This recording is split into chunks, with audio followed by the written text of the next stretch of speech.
Engineer बन गए आप। आपके वालिद साहब क्या चाहते थे कि आप क्या बने? उन्होंने कभी ऐसा बोला नहीं, क्योंकि मैं 15 साल की उम्र का था जब उनकी फौत हो गई, तो ऐसा कभी हमको मौका नहीं मिला कि वो बताएं क्या बनूं। लेकिन एक दो बातें बोलते थे जो मैं अभी तक याद रखता हूं कि यार जिस चीज में दिली खुशी हो वो बनना।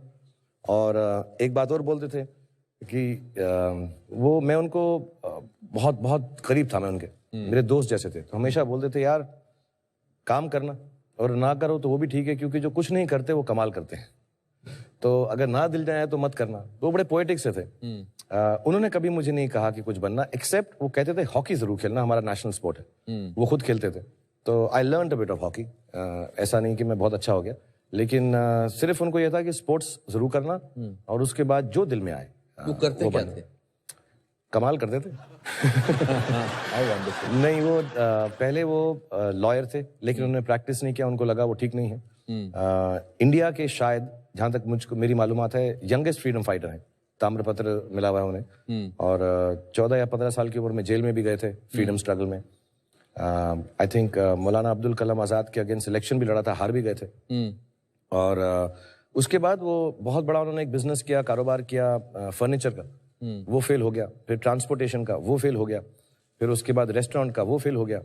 फिर आखिर में फ्रीडम फाइटर्स को एक छोटी सी कियोस्क दी जाती थी विलिंगडन हॉस्पिटल के पीछे दिल्ली में, छोटा सा। कहाँ पे? तो विलिंगडन हॉस्पिटल दिल्ली में। तो वो छोटे से कियोस्क में चाय बनाकर बेचते थे, और वो MA LLB थे, बहुत पढ़े लिखे थे, और मैं जो कुछ भी हूँ उनसे ही सीखा हूँ। और उन्होंने ना पॉलिटिक्स ज्वाइन की, ना कोई फायदा उठाया अपने फ्रीडम फाइटर होने का, बहुत ऑनेस्ट थे। और आखिर दिनों में उन्होंने नेशनल स्कूल ऑफ ड्रामा में उसकी मेस भी चलाते थे। मैं आपको पूछने वाला था कि मुझे जब पता लगा कि आपके वालिद, आपके father national school of drama में कैंटीन चलाते थे या मेस चलाते थे, तो I was very surprise, because I think मैंने ज्वाइन किया 75-78 से, और वो 74 तक वहां पर थे जी। और आप ये सारे एक्टर्स को वहां मिलते रहते थे। एक्चुअली कुछ अजीब सा रीजन है कि मैं एक्टर बन गया। मुझे लगता नहीं था मैं एक्टर बनूंगा, या ऐसी कोई सोच नहीं थी, फैमिली में कोई नहीं था कि एक्टिंग करेंगे। लेकिन मुझे लगता है वो फॉर्मेटिव ईयर्स थे। मैं सेंट कोलंबस स्कूल में पढ़ता था, जो गोल मार्केट में था, और मैं मॉडर्न स्कूल में 12 खंबा रोड में अपनी बहन को लेने आता था। उनका स्कूल 3:30-4 बजे खत्म होता था। तो वो वक्फा जो था 1 बजे से 4 बजे, मैं आके नेशनल स्कूल ऑफ ड्रामा में बैठता था। तो मैं एक्चुअली जिन जिन लोगों के साथ पला बड़ा हुआ हूँ, वो इस देश के सबसे महान एक्टर्स में से हैं। रोहिणी हट्टंगडी जी, राजेश विवेक साहब, सुरेखा सीकरी जी, राज बब्बर साहब, अजीत वच्छानी जी, रघुवीर Yadav. My God, these are all names of my seniors. या और मैं इन सबके साथ मुझे बहुत प्यार करते थे। मैं अभी अजीब लगता है कहते हुए, बट राज बब्बर साहब को बब्बर अंकल कहता था। तो उन सबके साथ मैं बड़ा हुआ। और अलकाजी साहब उस वक्त डायरेक्टर थे, हमारे गुरु जी। सूरज का 7वां घोड़ा, उनकी गोद में बैठ के मैं देखता था, और वो मुझे बताते रहते थे कि तो आप एक्टर कैसे नहीं बनते? आप क्या बोलते हैं कि मैं इंजीनियर बनना चाहता था, मैं आर्मी में जाना चाहता था? लेकिन वही पुराना किला में जाके हम बैठ के देखते रहते थे। अलकाजी साहब साथ में बिठाते थे और कहते थे देखो, उसमें अंडर स्टडीज होती थी, कभी अजीत वच्छानी साहब, कभी बब्बर साहब, डबल कास्टिंग होती थी। तो मुझे अभी भी याद है सारे डायलॉग्स। रजिया सुल्ताना का एक डायलॉग था, ये दुरुस्त है कि मैं गुलाम हूं मिट्टी सा सिया, जिसे कदमों के नीचे रौंद दिया गया हो, लेकिन हमें ये एक सा रुतबा देता है। खुदा की नजर में हम एक हैं, खुदा हमें खून और रंग से नहीं अमल से परखता है। वाह। आई थिंक मनोहर सिंह जी, सारे मैंने सब बड़े बड़े एक्टर्स को देखा है, उनको रिहर्सल करते हुए तुगलक भी देखा होगा। मैं तुगलक भी देखा है, और ये सारे प्लेस मैंने, तुगलक, सूरज का 7वां घोड़ा, मैं सब वहीं रहता था, उनके साथ रिहर्सल करते थे, ताश खेलते थे। ब्लफ सिखाया था हमको राज बब्बर साहब ने, ताश की गेम। सो मेरी जो अपब्रिंगिंग है, आई थिंक वहां कहीं ना कहीं मुझे ऐसा लगने लगा कि मैं भी कुछ एक्टिंग कर लूंगा। ऐसा दिल में तो नहीं आया था, लेकिन आई थिंक वो एटमॉस्फेयर इतना खूबसूरत था, मुझे बहुत अच्छा लगता। आपने क्यों एक जगह बोला कि my father is the most successful failure? क्योंकि मेरे जो फादर थे बहुत ही विनम्र और बहुत ही intelligent, soft spoken gentleman with a great sense of humour.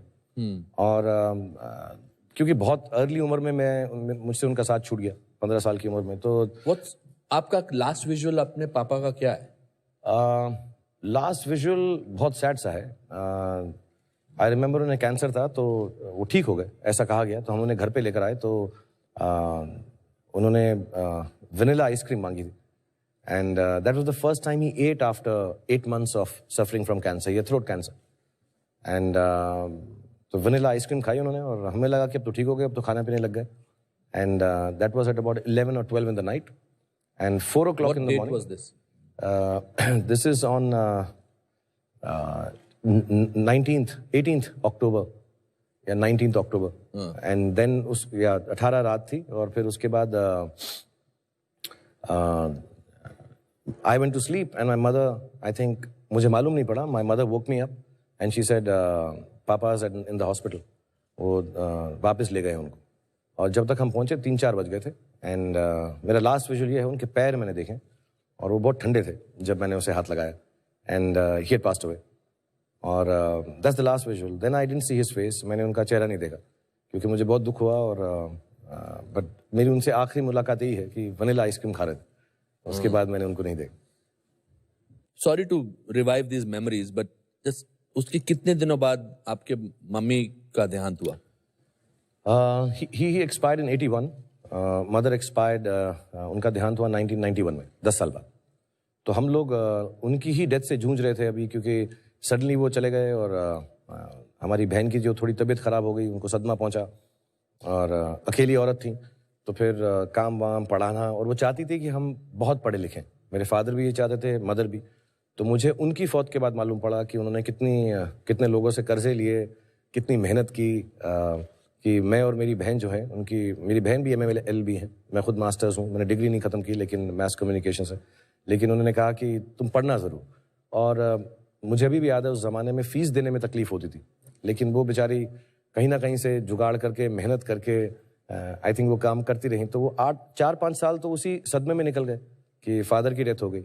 और जब तक हम उससे बाहर निकलने वाले थे, हमारी जो माँ थी बिल्कुल हेल्दी थी, बट सडनली एक दिन रात को उनको ऐसा कुछ दर्द हुआ पैर में और गए. उन्होंने कहा डायबिटीज़ है, और देखते देखते 1.5 महीने में उनकी भी डेथ हो गई. आप पार्किंग लॉट में प्रे कर रहे थे और आप वापस नहीं जा रहे थे अपनी मम्मी को मिलने, क्योंकि आपको लगता था कि अगर मैं प्रे करता रहूंगा तो my mother will not pass away. या बत्रा हॉस्पिटल है दिल्ली में. हाँ. और उसके ICU में थी. उस जमाने में ICU में अंदर नहीं जाने देते थे, अब तो सबको जाने देते हैं. तो मुझे किसी ने कहा कि तुम दुआ करते रहो, और जब तक दुआ जारी रहती है तब तक अल्लाह मियाँ जो हैं सुनते रहते हैं. सुनने में तो मसरूफ़ रहते हैं कि कुछ एक्शन नहीं लेते. तो मेरी एक ही दुआ है, मुझे एक ही आती है, मैं सबको सिखाता भी हूँ. और स्पोर्ट्स की दुआ है, नस्र मिनल्लाह व फतहुन करीब, कि खुदा मुझे शक्ति दो कि मैं जीत सकूं. हर दोबारा बोलना एक बार, क्या? नस्र मिनल्लाह व फतहुन करीब. ओके. कि अल्लाह मियाँ मुझे आप ताकत दें कि मैं हर सिचुएशन में जीत सकूं, उसे फेस कर सकूं. सो मुझे बोला गया कि उसको 100 बार पढ़ें और अच्छा होगा. तो मैंने कहा मैं कुछ ज़्यादा ही कर देता हूँ, वैसे ही ओवर एक्टिंग करता हूँ, मैं ज़्यादा कर देता हूँ, एक्स्ट्रा चांस क्यों लूँ. तो I kept on praying and I remember the doctor came down and he said आप अलाउड हैं ICU में. जिसका मतलब यही था, तभी अलाउ करते हैं जब आई थिंक लास्ट घड़ी आ जाती. और तो I didn't want to go. मैंने कहा मैं नहीं जाऊंगा, दुआ करता रहूंगा तो शायद वो ठीक हो जाएंगे. लेकिन फिर मैं चला गया, क्योंकि माय सिस्टर एवरीवन सेड कि जाना ज़रूरी है. मैं चला गया. और मेरा एक यकीन है कि इंसान तब दुनिया छोड़ता है जब वो सेटिस्फाइड होता है. In the moment of accident, जो भी मौके से आदमी जाता है, क्योंकि अगर ऐसा ना हो तो माँ बाप अपने बच्चों को छोड़कर नहीं जाएंगे. क्योंकि मुझसे आज अगर कोई बोले कि अपने बच्चों को छोड़ के जाओ, तो मैं नहीं यार, ऐसा हो ही नहीं सकता. अनलेस मैं बिल्कुल सेटिस्फाइड हूँ कि वो ठीक हो जाएंगे, सब उनका ध्यान रखा जाएगा. तो मुझे ऐसा लगता है, मेरी एक थ्योरी है कि इंसान इस दुनिया को तभी छोड़ता है जब वो एकदम सेटिस्फाइड हो, खुश हो. ये हाँ अभी ठीक है, मैं जा सकता हूँ, बाकी सब संभल जाएगा. सो जब मेरी मदर ICU में थी तो मैं उनके पास बैठ गया और मैंने एक बड़ी गलत बात की कि मैं उनको दुख पहुंचाता रहा. दुख पहुंचाते थे? मैं कहता रहा उनको. मैंने कहा अगर मैं इनको सेटिस्फाई नहीं होने दूंगा तो शायद ये जाएंगी नहीं. तो मैं उनके पास बैठ के ऐसी बातें करता रहा कि देखो, अगर आप चले जाएंगी तो मैं अपनी बहन का ख्याल नहीं रखूंगा, मैं पढ़ूंगा नहीं, मैं काम नहीं करूंगा. ऐसी स्टूपिड बातें करता रहा. तो मैं ऐसी छोटी छोटी बातें करता रहा उनको कि उनको तकलीफ पहुंचे कि यार अभी मैं सेटिस्फाइड नहीं हो सकती, मैं जाऊंगी नहीं, तो मैं जाऊंगी नहीं. और वो मॉनिटर होता है, वो पू पू पू पू पू पू करता रहता है ऐसा करके. And I think they don't declare you dead till your heart stops and your brain stops. तो वो कभी कभी ऐसा 250 पे जाता था, फिर 5 पे आ जाता था, 250 पे जाता था। जब 250 पे जाता लगता कि यार डिससेटिस्फाई हो गई। बट आई थिंक ये सब बिलीफ होते हैं बचपने के। उनको जाना ही था और शायद वो सेटिस्फाइड थी कि मैं अपनी बहन का भी ख्याल रखूंगा, जिंदगी में ठीक ठाक कर लूंगा। तो God knows better and mother knows the best.